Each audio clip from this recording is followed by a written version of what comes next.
a seat. Thank you so much for coming. 4th of July weekend. Have you had a good 4th of July?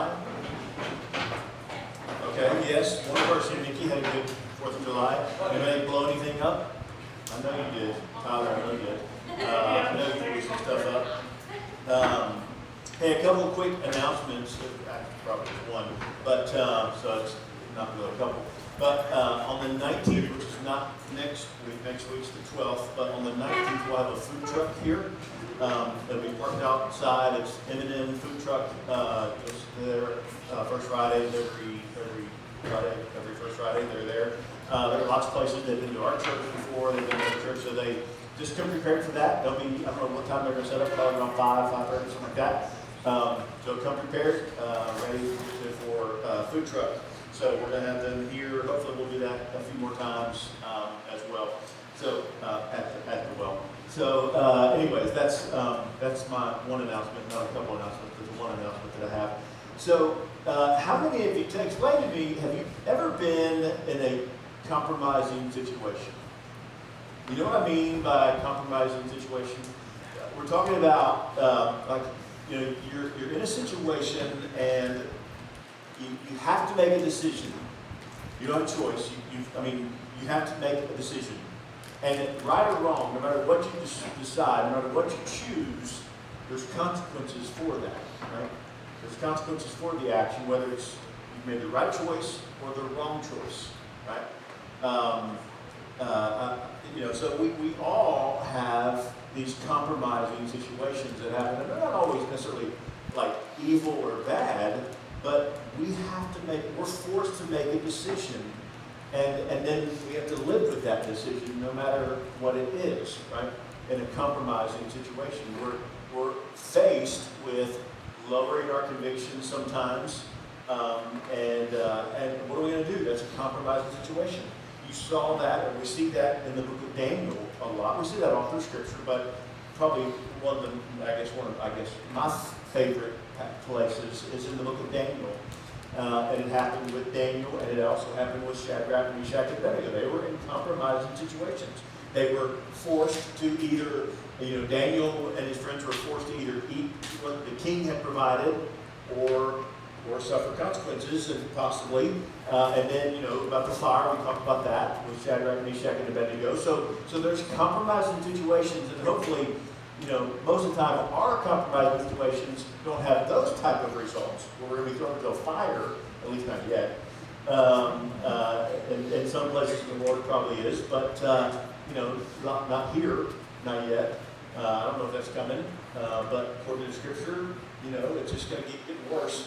And if you watch any of the news, which again I don't really recommend, it is getting worse, right? So we will have, you have had, and we will continue to have compromising situations that come up, that arise in our lives. So we have to be careful of those, but we also need to know how to respond. What do we do when we have those compromising situations? Tonight we're walking through the 7 churches. We're visiting the 7 churches in Revelation, chapter 2, chapter 3. When I say Revelation, like we're studying everybody like, oh my gosh, I don't want to do that. That just freaks me out. I don't know anything about it. We're not studying the entire book of Revelation, okay? Because I told you, I'm not smart enough to preach through the book of Revelations. We're just looking at the churches, all right? The 7 churches, 2 chapters. That's it. That's all we're looking for now. But we're looking at 7 churches. We've looked at a couple of different churches earlier. We looked at Ephesus.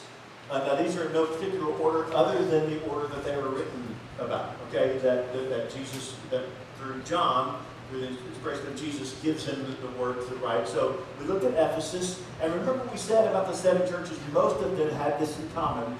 There was a commendation, which means they got praised for doing something right, but then there was also a condemnation, which means they got, Jesus said, here's what you're doing wrong. Here's what you need to work on this. Here's what I have against you. He uses that phrase a lot, at least in the ESV. Here's what I have against you. We're going to see a little bit of that tonight. But we saw Ephesus was first, and we saw Ephesus was a big city. All of them were pretty important cities, but they had abandoned. They didn't lose it. Remember, they had abandoned their first love. There's a difference. If we lose something, it's like we didn't intentionally. I lost if I lose something, I don't mean to lose it, right? If we abandon something, there's intentionality there. So he said, I see you're strong and you're not allowing this false teaching to come into the church, which is great, but you've abandoned your first love. You've left it. You've left your first love. And so he had that against them. Then last week we looked at Smyrna, and Smyrna was one of the only two churches that there wasn't a condemnation towards them. Not that they were perfect, not that they did everything right, but anyways, all he was commending them. He was encouraging them because they were the persecuted church. Remember we said they were the suffering church. They suffered greatly. Remember we talked about Polycarp, just because we like that name. I like that name, Polycarp. But we talked about Polycarp, who was probably the most famous from that church, from that era, who was persecuted for his faith, and so we looked at the story about him, but we saw that we have that in common with him, because if we are true followers of Christ, not just fans, remember we said there's a difference between a fan and a follower. A fan can jump ship, right? They can if you're a fan of a certain team, and if you're just a fan and they start losing, then you start rooting for the Braves. That's what everybody does. Wow, Darren. Yeah. Wow. So, if they start losing, then you just go for the winning team. That's what you do. You're a bandwagoner. But if you're a follower, like I'm a follower of the Reds, if you know anything about baseball, they haven't been doing so well lately. Yeah. Like for several years, like 1990. Probably was the last time they won the World Series. But anyways, you know what I mean? A fan, when things keep going rough, they leave. But a follower, a true follower, they stay the course. And the church in Smyrna, they were suffering, but they didn't leave. They suffered greatly for their faith. And we said that as Christ followers, if we are following Christ, not fans, but if we are following Christ, we're going to suffer. In fact, I said, if we're not suffering a little bit for our faith, if we're not facing some persecution, and again, I hate to use the word persecution, because I don't think in our culture, we don't really know, as far as being a Christ follower, we don't really know what persecution is. Other parts of the world, they do, but we do suffer, but if we're not suffering, then we're probably not following Christ closely enough. And I can say that for myself.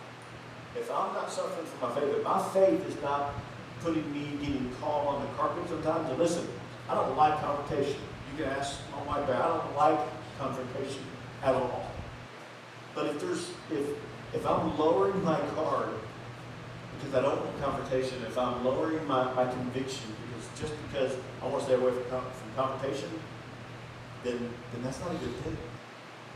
Then I'm not suffering for the cause of Christ. Well, tonight, we're going to look exactly at that. We're going to look at the church. Don't laugh when I say this word, because you can look, it's in there. It's the way it's pronounced. The church is Pergamum. Everybody say that like 10 times fast. Pergamum. So Pergamum was the compromising church. That's what we're going to call them tonight. They're the compromising church. And here's what I mean by, let me give you a little background. They were about 100 miles north of Ephesus. So all of these churches were in what Asia Minor, which is kind of what we would know as modern-day Turkey, in that area. These are where all these churches were. There was about 100 miles north of Ephesus. It was a large political city, but it was very religious, and that's not always a good thing, okay? Just because it was a very religious city, not church, but the city, it doesn't mean that they were all Christ followers. They just followed a lot of different teachings, okay? So that's the city, not the church itself. That's the city. But this church is right in the center of this large, important city. It was probably, we don't know exactly, but it was probably started on Paul's when Paul started the church in Ephesus. It was probably about that same time that this church was birthed as well. Again, we don't have true facts on that, but that's what most scholars, which I am not one, but most scholars believe. They were known for being a large city of culture and learning. I read something that they had like 200,000 volumes in their library in this church. Volumes of some, I don't know of what, just different teachings. So it was a very prideful city in a sense of learning and culture. They took a lot of pride in that. And were known for that, for their culture and their teaching and learning of just things of the world. is they had a lot of different temples. There was one thing I read from one commentator that there was this one temple that was, and it's not important about the name of the temple, but it was, and it intrigued me because it said that there were snakes, and they were non-poisonous, there were snakes in this temple. So every time I see that, I think, okay, I need to read about this because I'm not going near that temple, right? Not that it's still around, but I'm just saying, I don't like snakes. So, but here's what they taught. This church, or this temple taught that they would release the people if they needed to be healed. They would release the snake. They would put the people in the temple, release the snakes. Okay, that would be my cue to leave. Actually, just knowing that they're going to do that is my cue to leave. I'm not going near the temple. But if let me read it so I don't get it wrong. If a snake touched you, then you would be healed without biting. Then you'd be dead. But if they touched you, you'd be healed. That's the kind of weird satanic stuff that was happening. And listen, this church of Pergamum is sitting right in the center of all of this satanic worship. All of this stuff that's going around them, and they're sitting right in the center of it. So that's important for us to know because worldliness is all around us, right? 1 John chapter 2, verse 15. This is not the verse that will the passage that we'll preach from tonight, but this is John telling us, do not love the world or things in the world. If anyone loves the world, the love of the Father is not in him. For all that is in the world, the desires of the flesh, the desire of the eyes, and the pride of life is not from the Father, but is from the world. And the world is passing away along with its desires. But whoever does the will of God abides forever. So, listen, he's saying to us, nothing good comes from chasing after things of the world. Why is that important? We're going to see in just a second. I don't know about you, but if you have thought, we're forced to live in this world, right? And Scripture, we'll look at it in just a second, tells us that we're in the world. We're just not to be of the world if we have a relationship with Christ. So we need to keep that in mind as we look at this church and all that they went through.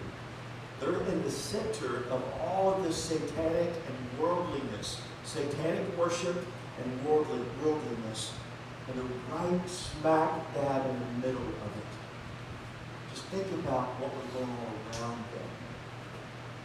It's really relevant for us today. I mean, we may be, I believe, like I said the very first week, these were 7 actual churches. I believe that. There's different opinions on it, but I believe that these are actually 7 actual churches that existed during this time. But I also think there's another meaning for them. And that's for us as believers, what is the implications for us as we look at each church? Because each church had things that they were dealing with, whether internally or externally. Each church had things that they were dealing with that you and I in the church world today, we deal with as well. And I'm not talking about the local church. I'm talking about the body of Christ church. These are things that we deal with as well. Okay? So turn with me, if you want. It'll be on the screen. Romans chapter 2, verse 12 through 17. This is a longer section than last week. Remember last week we said that the church in Smyrna, that was the smallest, the least amount that he wrote to any church. So this is a little bit longer. Here's what he says. And the angel of the church in Pergamum writes, this is Jesus speaking. All of this is in red. In your scripture, all of this is in red, which means these are the words of Jesus. The words of him who has the sharp, two-edged sword. So he's talking about himself here. Remember, Jesus referred to, or the word, Scripture is referred to sharper than two-edged sword. He's referring about himself here. He says this: I know where you dwell.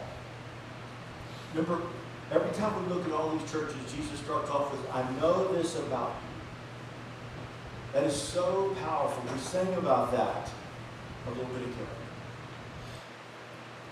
He knows all there is to know about you. He knows all there is to know about you. And he's right there with you. He says, I know where you dwell. I know where you live. I know what's happening around you. Where Satan's throne is. You're right in the middle of Satan worship. I know that. That's what he's saying. Yet you hold fast to my name, and you did not deny my faith, even in the days of of Antipas. So Antipas was, we'll talk about him and just say, there's not a lot to know. We don't know a lot about him, but I'll mention what we do know about him. And he was just a strong, faithful servant, apparently. My faithful witness, he says, who was killed among you where Satan dwells. So he said, I know you're living in the midst of just pure, if I could say this without getting in trouble, pure hell on earth, basically, is where they were. Okay, they were right in the middle. Verse 14 says this, but I have a few things against you. You're doing this great, but I've got a couple things I need to remind you about. That I need to talk to you about. I need to get real with you for a second. I have a few things against you. You have some there who hold, and that's important. You have some there who hold to the teaching of Balaam. If you don't know that story, we'll talk about that in a second. Who taught Balak, or some say it different, Balak or Balak, to put a stumbling block before the sons of Israel. We'll explain that in a second. So that they might eat food sacrificed to idols and practice sexual immorality. Verse 15, so you have some who hold to the teachings of the Nicolaitans. We looked at them at the church of Ephesus, okay? We'll talk about them in a second too. Therefore, here's what you do in verse 16, therefore repent. If not, I will come to you soon and war against them with the sword of my mouth. He who has an ear, let him hear what the Spirit says to the churches. The one who conquers, I will give some the hidden manna that I will give, and I will give the white stone with a new name written on the stone that no one knows except the one who receives it. Let me pray for you real quick. Father, thank you so much for your word. Lord, I pray that tonight that I will not say anything that is contrary to your word. I will not say anything that is taken out of context at all. I pray that you would help keep me focused on the text and what really has implications for us today in the world that we live in. Lord, speak to us tonight as we read this together and we walk through this together. We're your servants. We long to hear a word from you. And we ask these things in your name. Amen. All right, so the first thing. The compromising church, listen, if you're a compromising church is surrounded by sinfulness. We're surrounded by sinfulness. We all have that in common, don't we? We all have that. They're no different than any other church. We all are surrounded by worldliness. And this is where we are. This is where we live. He sees that they're stuck in the middle of this satanic culture. Jesus says that. He said, I see where you dwell, right in the middle of it. I know the circumstance. Basically, I know what you're going through, is what Jesus is saying. I know the circumstances in your life. We sang the song, there's another in the fire. And basically he's saying, I know what's going on, and I'm there with you. I am with you. I'm walking through this with you. You may not feel me all the time. You may not realize it all the time. I get that, but I know what you're going through. I know where you dwell. You dwell in the middle of this worldliness. And he commends them for holding fast to their faith in this corrupt environment. And he talks about Antipas. And I don't know if I'm saying that right or not, so it's right for tonight. So we don't know much about him. Okay, there's not much written about him. This is really the only place that we see. But evidently he stood firm in his faith. And according to extra-biblical tradition, okay, these are not letters in Scripture, but extra-biblical tradition, this person really existed. And remember we introduced the emperor, and I don't know if I say this name right either, but we introduced the emperor Domitian a couple weeks ago, or last week maybe. According to tradition, Antipas was burned just like Polycarp was, but he was put inside of a large brass mold, like an oven, and he was burned. That's according to the historical traditional books about this person. For his faith. He wouldn't renounce his faith, and he was burned. Just like Polycarp, he was burned. But Polycarp was burned at the stake, and he was burned inside this oven, basically. So this is so much like us. We live in this sinful world. We're surrounded by satanic influences and worldly influences. It's all around us. Listen to what Paul says in 2 Corinthians 4. He says, in their case, the God of this world has blinded the minds of the unbelievers, So sometimes, because the unbelievers, they've been blinded because of things of the world. They can't see. Sometimes I see people acting certain ways, or we see people acting certain ways, and I think, don't they know any better? And you know what? We can't expect non-believers to act like believers, because they've been blinded by the worldliness. Now, listen, so we have a responsibility there. Our responsibility is to share our faith and hopefully share them so that Christ would move in their lives and begin to grow in their lives. But he says they've been blinded the minds of the unbelievers to keep them from seeing the light of the gospel and seeing the image of God. That's what worldliness does, and we're stuck right in the middle of this. Every time I say that phrase, stuck in the middle, I think there was a song back in like the 80s, I think, stuck in the middle. Wasn't it in the 80s or 90s or something? Stuck in the middle with you. I'm stuck in the middle with you. All of you. So, I don't know, it probably wasn't a very good song. I don't know. But anyways, but then I said, remember, we don't have a choice here, because Jesus says in John 15:19 that, like I mentioned earlier, we are in the world, we're just not supposed to be of the world. So we don't have a choice. We are living here, right? We are in this world, but we're not of the world. We're not supposed to be of the world. That's important for us to know as believers, because you face more than I do. You face each and every day, more than likely, people who are not of the faith. And your actions in front of them, not because God will love you more because of your actions, not because your actions save you, anyway, that has nothing to do with it, but your actions do speak volumes to people that do not have share the same faith as you share. If they see us acting in a way that is not, that is contrary to the Word, they don't know the Word, but if they see us acting in a way that we know to be contrary to the Word, we're not being a good witness. We're being a poor witness. And we're aiding almost in the blindingness of them coming to faith in Christ, because they're unbelievers. But we also can't expect unbelievers to just automatically act like believers, because they're not. They've been blinded by the world.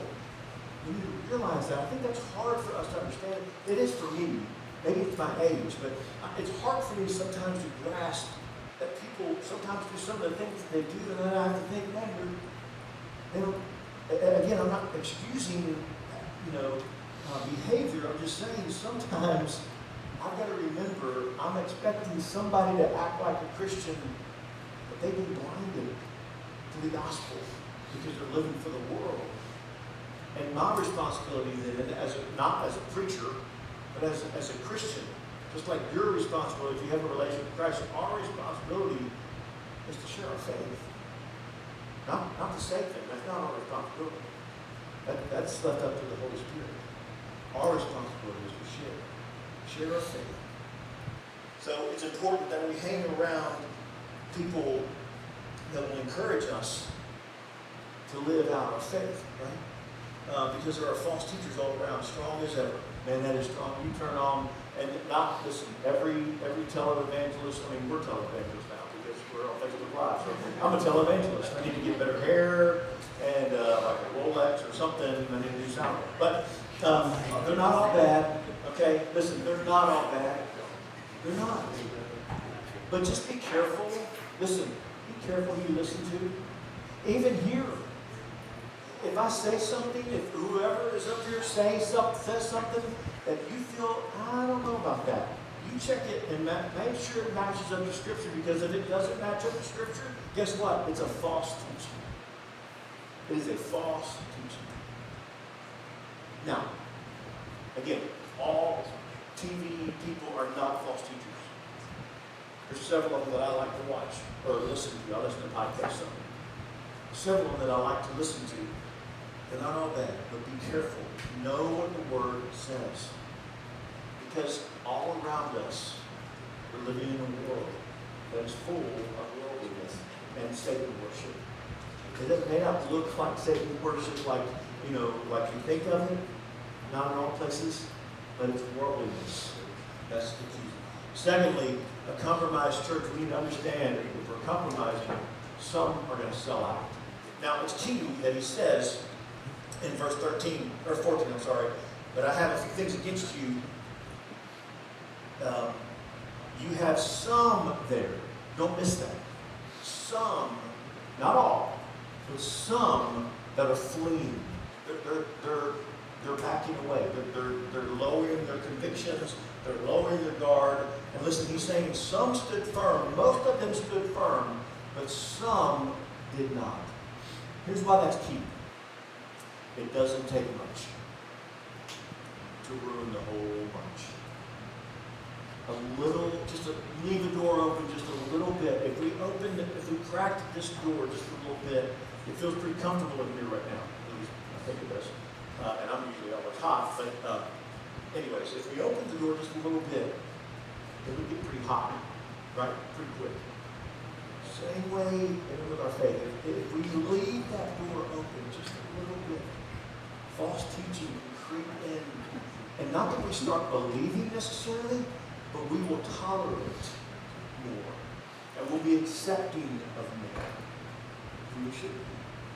That's what was happening. He said some are going to just sell out. Some, they obviously all didn't believe. But I was saying earlier to the band back here, we meet and pray just before our service. And I said, obviously the church in Pergamum is pretty much like the church today, and global, when I say that globally, but they didn't practice spiritual disciplines or church discipline, which, again, that's a tough one. Church discipline is a tough one. But what I mean by that is they were allowing some of this teaching to come into the church, and they weren't dealing with it. They were just accepting of it. They didn't want confrontation, just like I don't want confrontation. They didn't want to be confrontational. And he had two main heresies that he mentions. He mentions Balaam. Now, do you know the story of Balaam? That is a fascinating story that you really need to read. It's in Numbers, which I know sounds exciting, right? Numbers, but this is a really fascinating story. Numbers chapter 22 through 25 tells the story of Balaam, who was a prophet, but he was a wicked prophet. He wasn't a prophet of God. This is the story of the talking donkey. Maybe that stirs your memory a little bit. Okay, Balaam goes and he prophesies for Balak, or however you say his name, Balak, who was the king at the time. And he prophesies for him, not against him, for gain. Look at what, let's see, I think it's Peter. Peter says it. 2 Peter chapter 2, verse 15. Says this, forsaking the right way, they have gone astray. Here's what he says. They have followed the way of Balaam, the son of Beor, who loved gaining from wrongdoing. So, basically, this king offers him money if he'll prophesy and tell him what the king wants him to tell him. Basically, he was in it for the money. He was just in it for the money. He was a false prophet. He was not a prophet of God. So some of this teaching, and again, he says it was filled with money for wrongdoing, immoral living, idolatry, all of that. And some of the people in the church in Pergamum were being persuaded to not necessarily teach that, but allow that and believe that. They were adding that to their own faith. They were adding that to their own belief system. Some of them. And then he has another one here. He says the Nicolaitans. Remember, we met them at the church in Ephesus. And the church in Ephesus ran them out. Remember, that's the one thing, that's a good thing he said about them. They had this teachings. The Nicolaitans taught this, that they were proud, they were arrogant people, and they approved of morality. So that's what their teachings basically was. And the Ephesians, the church in Ephesus, they ran them out quick. But apparently, Pergamum didn't do that. Now, it doesn't say that they began teaching the teachings of the Nicolaitans, but they allowed it to come in, to seep into the church. Now, here's why that's important. Paul writes in 1 Corinthians chapter 5, verse 6 and 7. Listen to this. It'll be on the board here. He says, your boasting is not good. That's a different topic there. But then he says this, you do not know that a little leaven leavens the whole lump. Cleanse out the whole old leaven, that you may have a new lump, as you really are unleavened for the Christ, our Passover lamb, who had been sacrificed. So here's what he's saying, basically. That's kind of a long way to say it. just a little bit of yeast, bad yeast or leaven, can ruin the entire loaf of bread. A little bit of false teaching. And can I tell you this?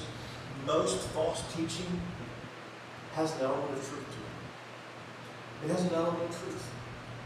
Because most people, we wouldn't follow someone that just is completely, just way out there. I get it. Some people have. We watched, several months ago, we watched the documentary, or not really documentary, the series on Netflix on Waco. I don't know if you've seen that. That was, it happened, was it 93, 95? 93, thank you. And it was a true story. I don't remember how many episodes there were, but it tells the story of David Koresh, and he was a spiritual cult leader, and he lived in Waco, Texas, and the story, the way that it's portrayed, there's a lot of, I have a lot of different issues with how it was portrayed, even from the government side or whatever. But some of there was a little bit of truth. And he was crazy, but he had a little bit of truth in his teaching. And he gained a large following because of that truth. But it wasn't all true. It was mostly false. That's the danger. There's an element of truth, even in false teaching. And it doesn't have to be a big gathering of false teachers. As we read in Scripture, it can be a small gathering. And if we accept it, and if we tolerate it into the church or into our lives, I love to read. I wouldn't say that I'm an avid reader, because an avid reader to me is somebody that reads everything. I mean, it doesn't matter what the topic is, they can read it all. I can't do that. If I'm not interested in the topic, I'm not going to read the book. But I do love to read, things that interest me. And I love to read spiritual books. I love to read leadership books. Now listen, let me tell you, I don't agree with everything from some of the spiritual books that I read. I don't agree with them on everything. But I don't feel like I have to agree with them. So I'm not saying that. But we need to be mature in our faith so that we're not led astray. We have to be careful who we listen to and who we allow to teach us, because it doesn't take much to get us off course. And Scripture tells us that it's all around us. Peter, Paul, Mary, you don't know that, but this is an old group. 1 Timothy 4:1 says this. Paul writes, "Now the Spirit expressly says that in the later times some will depart from the faith by devoting themselves to deceitful spirits and teachings of demons." I'm not saying we're living in the last days. I don't know that. I've not been given that prophecy. But I know that we're closer than we were yesterday. Right? I mean, it doesn't take a Bible scholar to figure that out. Every day that we live, we're getting closer and closer to the end times. In the last days, we shouldn't be surprised that some are leaving the faith. Some are fleeing, and some are following false teachers. Even people, and this kind of blows my mind a little bit, people that once started out really teaching strong truth, and they've swayed, it seems like. Have you noticed that? And there's been some great Bible teachers that I've learned a lot from over the years.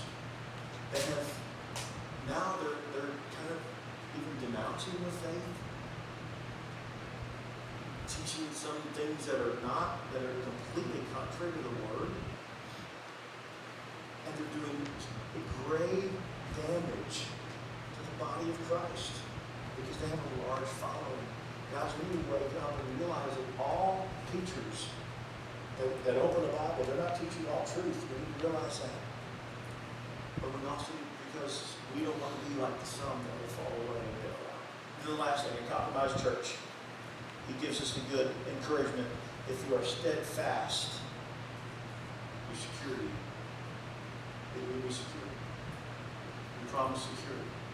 If we were just like Smyrna, the church of Smyrna, they stood firm under deep conviction, under deep persecution. They stood firm. Now, I'm not saying we earn heaven by standing firm. I'm not saying that. I'm just saying, and I'm not talking about rewards at this earth. necessarily. We may be rewarded. I mean, I don't know. But I'm saying you're going to be rewarded on this earth because you're firm in your faith. You're going to be persecuted in this world because you're firm in your faith. But if we hold fast and we stay the course, our rewards will be in heaven. He talks about that. Pergamum faced the same choice that every church today faces: to compromise or to not compromise. What do? We're going to lower our convictions, or we're just going to stand firm even when it's difficult. And sometimes, if you haven't been here yet, you will be. Sometimes you're going to feel like you're standing alone, and nobody else is standing with you. You're going to feel that way. And you probably already have at times. That's a great way to end it, isn't it? Great encouragement. You're going to be standing alone. You never really be alone. Because remember, we sang about it. There's always another in the fire with us. Jesus is always with us. Once we compromise, he says we need to repent, and then we'll be rewarded. Those who compromise will ultimately lead to judgment, but those who hold fast will be rewarded. Will be rewarded. Hold fast. He said, don't get. You see Paul's writings where he says, don't get weary of doing what's right, for in due season you will reap reward.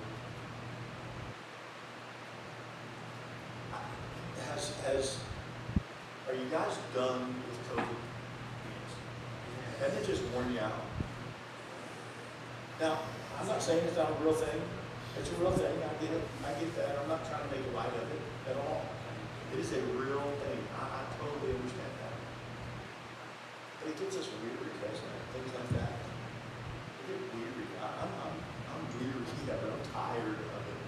I'm ready for whatever normal is, or whatever normal is going to look like after this. I'm ready for some sense of normalcy.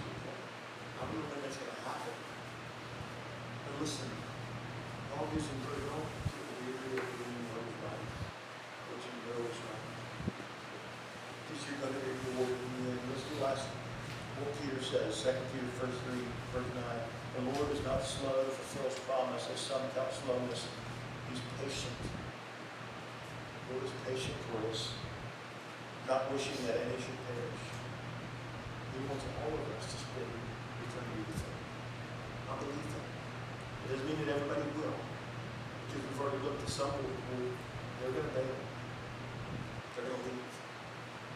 But he doesn't desire that. He wants us all to have a relationship with him. We're stuck in a sinful world, guys. That's the basis of it. We're stuck in the middle of it. Listen to what the promises of Jesus in Matthew was the last passage we'll read. Blessed are those who are persecuted for the righteous' sake, for theirs is the kingdom of heaven. Blessed, sorry, my page is going right there. I can't read you at all. Blessed are those when others revile. Blessed are you when others revile you, persecute you, all other kinds of evil against you falsely on my account. They utter all kinds of these things about you falsely. There's no proof to it. He says, rejoice in verse 12. Rejoice and be glad, for your reward is great in heaven. It's not in this world. It's in heaven. Your reward is great in heaven, for so they persecuted the prophets who were before you. So let me leave this with you. How have in some way you compromised beliefs in the past? I'm not trying to make anyone step on the ground. I mean, this is more for just as much for me as it is for you. How have I've compromised my faith in the past? How have you compromised your faith in the past? This is not, tell time. You don't have to stand up and here's what I did. No, you don't do that. Just reflection time. And then here's how I want you to do for this next week. I love the word resolve. It means that you are firm. You have resolved. You're steadfast. You have made up your mind. You're firm with your conviction. You're firm in your decision.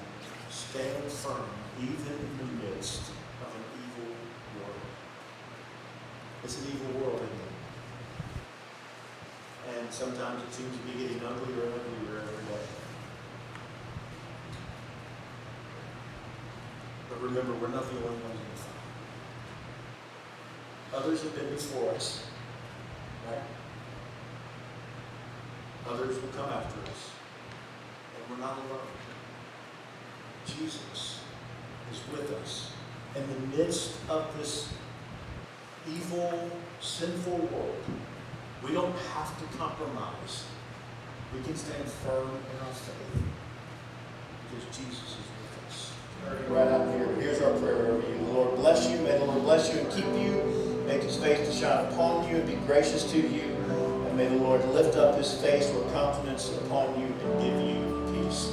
Go in peace and go with the Savior. Father, thank you so much for being here.